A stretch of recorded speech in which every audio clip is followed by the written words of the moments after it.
Karaniwan ng naririnig natin na ang salam ay para sa mga magsasaka, palay, mais, gulay, at bipat.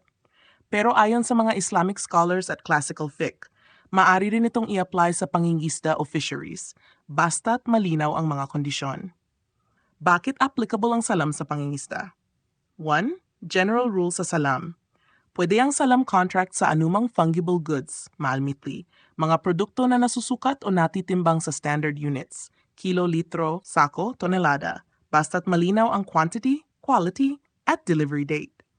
2. Fishing products ay fungible din. Ang isda ay tulad din ng bigas, mais o sibuyas, nasusukat at natitimbang sa kilo o tonelada. Kaya't pasok ito sa kondisyon ng salam. 3. Walang violation sa Sharia. Hindi ito nagiging guarantee kung may malinaw na species o klase ng isda. Halimbawa, tilapia, bangus, galunggong. May standard size o timbang.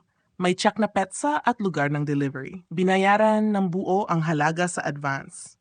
Situational example, tilapia production. Sa bayan ng Wao, Lanao del Sur, may isang kooperatiba ng mangingisda na gustong magpalaki ng tilapia. Wala silang sapat na kapital para sa feeds at maintenance ng fish cages. Step 1. Nakipagkasundo sila sa Al-Amana Bank.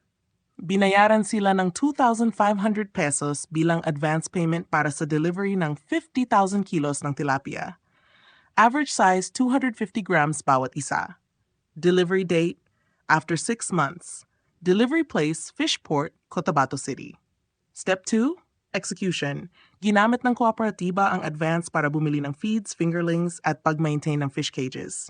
Step 3. Delivery. Pagdating ng ika-6 na buwan, nag-deliver sila ng 50,000 kilos ng tilapia ayon sa specifications.